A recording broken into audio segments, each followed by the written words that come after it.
یہ دور پرفتن ہے، دین کے نام پر ہر طرف سے فتنہ اٹھ رہا ہے۔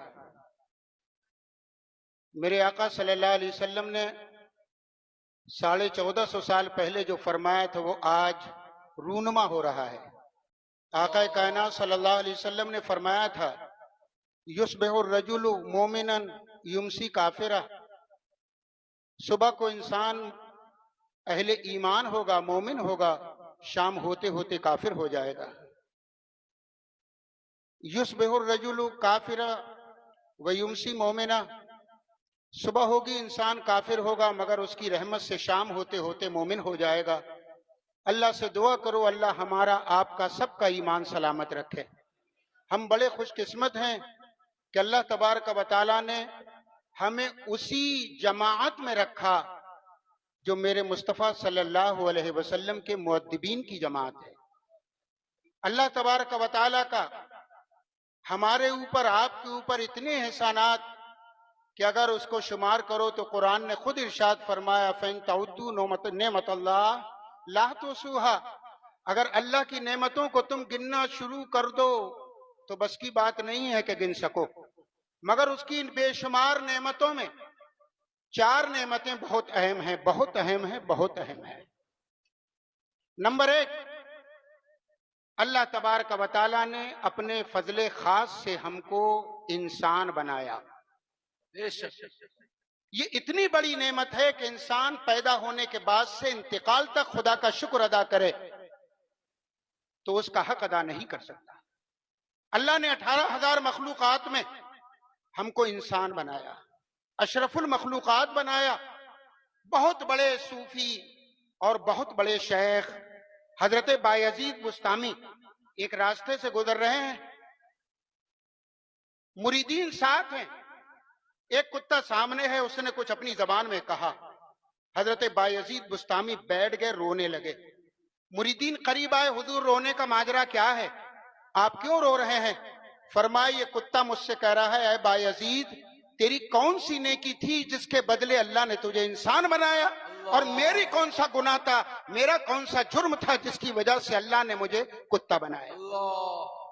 اے بایزید اپنے انسان ہونے پہ ناز نہ کرنا، یہ اس خالق کی مرضی تھی جس نے تجھے اپنے کرم سے انسان بنایا۔ بے شک اے انسانوں مجھے صحیح بتانا، کیا ہم نے اپنے وجود سے پہلے دعا کی تھی اے اللہ ہم کو انسان بنا؟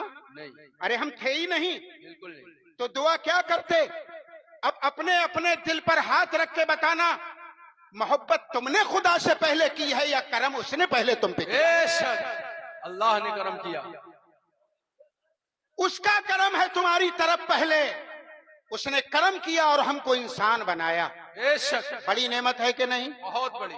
اس سے بڑی نعمت سنو، اس کا لاکھ لاکھ شکر ہے کہ اس نے ہمیں مسلمان بنایا۔ بے شک سبحان اللہ۔ وہ چاہتا کہیں اور بنا دیتا، کسی اور میں بنا دیتا، مگر اس کا کرم ہے کہ اس نے ہمیں مسلمان، زور سے بولو مسلمان بنایا۔ پہلے سے بڑی نعمت یہ ہے، انسان سے بڑی نعمت ہے مسلمان بنانا، اور اس سے بڑی نعمت بھی سنو کہ اس نے ہمیں اپنے مصطفیٰ کی امت میں بنایا۔ بے شک سبحان اللہ سبحان لیکن اللہ ان امتوں میں بھی سبحان اللہ۔ ہمیں اللہ نے اپنے حبیب کی امت میں بنایا۔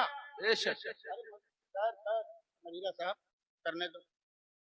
اللہ کا تیسرا احسان یہ ان دونوں سے بڑا، ہمیں انسان بنایا، مسلمان بنایا، اور مسلمانوں میں ہمیں اپنے محبوب کی امت میں بنایا۔ بے شک اور محبوب کی امت بھی ایک دو نہیں، سرکار نے فرمایا 73 ہے میری امت میں، 73، بے شک سارے کے سارے جہنمی مگر ایک جنتی، ایک جنتی، 72 ہیں وہ، ایک ہے جنتی۔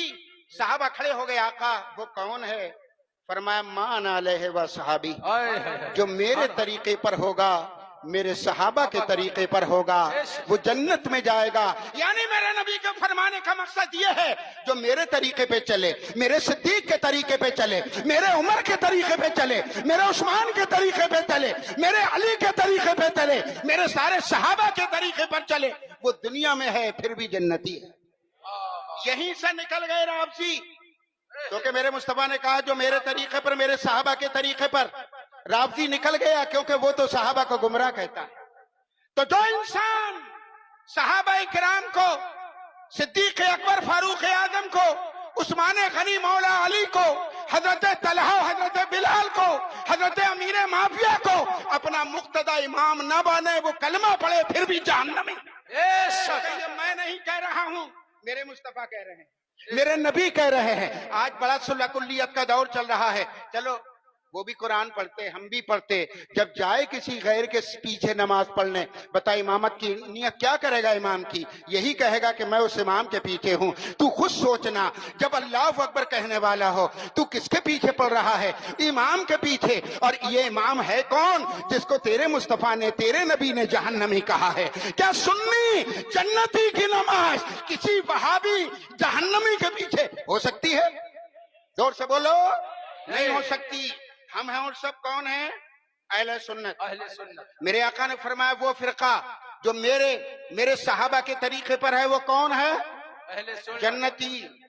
جنتی۔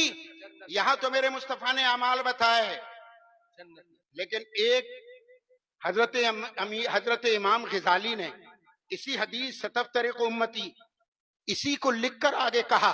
صحابہ کرام نے عرض کی یا رسول اللہ، آپ نے کیفیت تو بتا دی، ان کے اعمال تو بتا دیے، ان کا طریقہ تو بتا دیا، حضور اگر نام بھی مل جاتا تو بہت اچھا ہوتا۔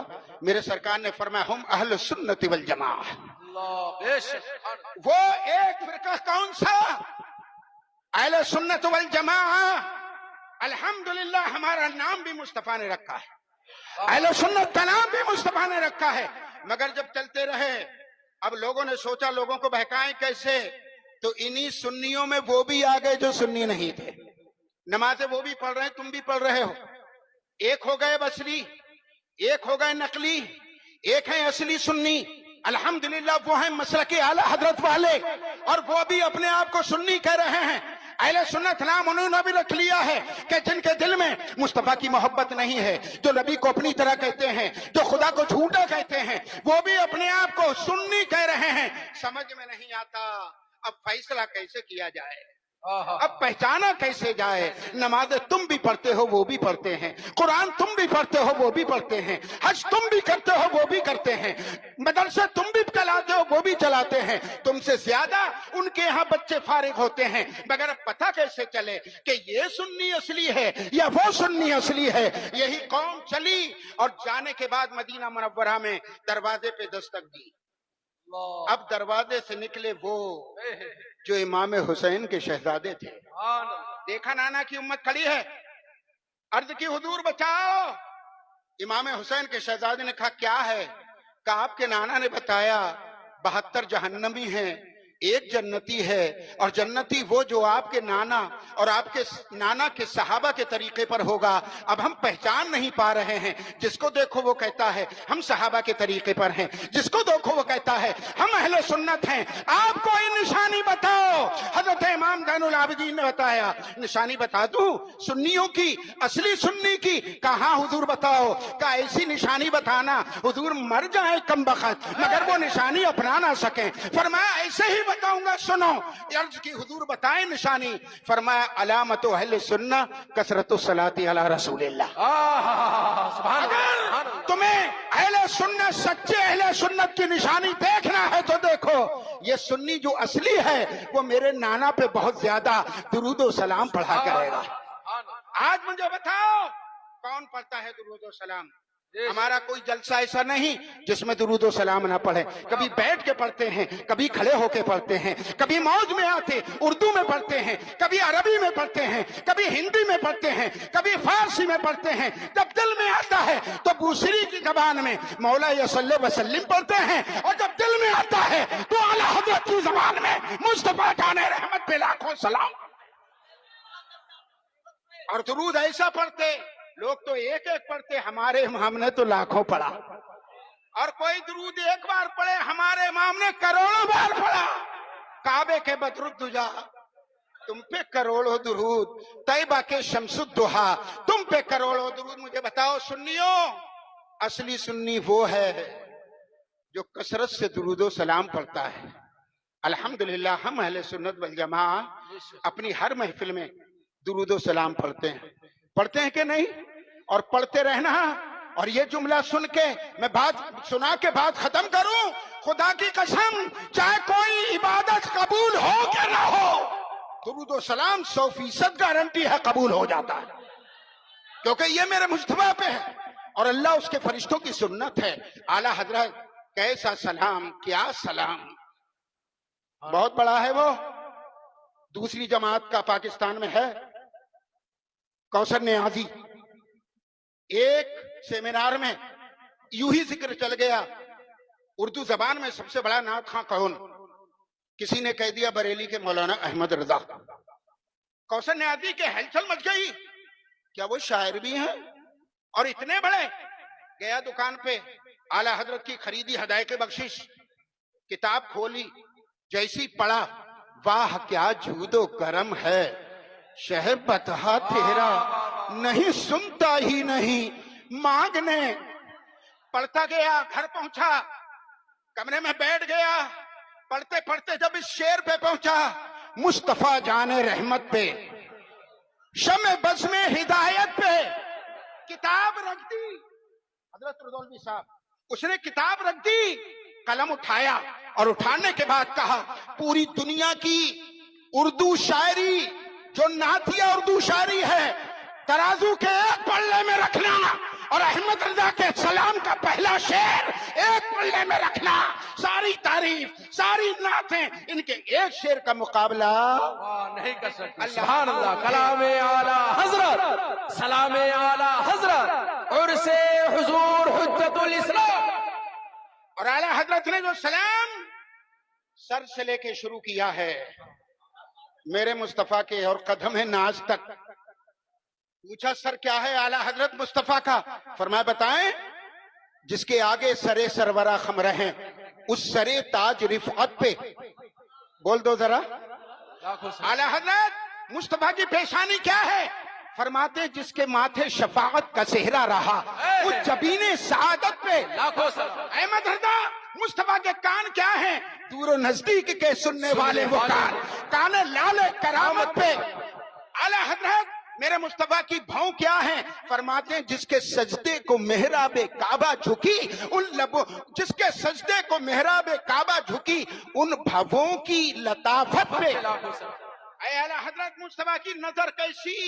فرماتے ہیں بتائیں نظر، نیچی نظروں کی شرم و حیا پر درود، اونچی بینی کی رفعت پہ لاکھوں سلام۔ احمد رضا میرے مصطفیٰ کے ہونٹ کیسے، خدا کی قسم کھا کے کہتا ہوں کچھ اردو پڑھنا جانتا ہوں کچھ، مگر اردو زبان میں میں نے بڑے ادیبوں کو پڑھا، شعراء کو پڑھا، اعلیٰ حضرت نے جو میرے مصطفیٰ کے ہونٹوں کی تعریف کی ہے خدا کی قسم کوئی آج تک کر نہ سکا۔ پتلی پتلی گلے قدس کی پتیاں ان لبوں کی نزاکت پہ، امام اعلیٰ حضرت مصطفیٰ کے ہاتھ، فرماتے ہیں ہاتھ جس سمت اٹھا غنی کر دیا موجے بحر سماحت پہ۔ میرے نبی کے قدم ناز، فرماتے ہیں کھائی قرآن خاک گزر کی قسم اس کفے پاکی حرمت پہ۔ اعلیٰ حضرت نے سرکار کے اعضائے مبارکہ پہ سلام، آپ کی اہل بیت پر سلام، صحابہ کرام پر سلام، اور خاتون جنت کے لیے حضرت ایسا شعر اعلیٰ حضرت نے ان کی مدحت میں کہا، مر جائے گی رافضیہ لیکن ایسی تعریف نہیں کر سکتی۔ فرماتے ہیں جس کا آنچل نہ دیکھا مہو مہر نے اس ردائے نظافت پہ، لاکھوں سلام، سب پہ سلام، مرشدان طریقت پہ سلام۔ اور جب سلام پڑھتے پڑھتے آئے تو تمہیں بھی نہیں چھوڑا، ایک میرا ہی رحمت میں دعویٰ نہیں، شاہ کی ساری امت پہ، پوری دنیا کے سنیوں نے۔ ابھی آپ نے سنا تھا علامہ رضوی صاحب سے کہ جہاں اعلیٰ حضرت گئے بھی نہیں وہ آئے بھی نہیں، وہاں ادھر والوں نے منہ کیا ادھر، اتر والوں نے ادھر، دکھن والوں نے ادھر، پورب والوں نے پچھم کو، اور ایک زباں ہو کے ہاتھ باندھ کے ادب سے کہا ڈال دی قلب میں عظمت مصطفیٰ سیدی اعلیٰ حضرت پہ لاکھوں سلام۔ السلام علیکم ورحمۃ اللہ۔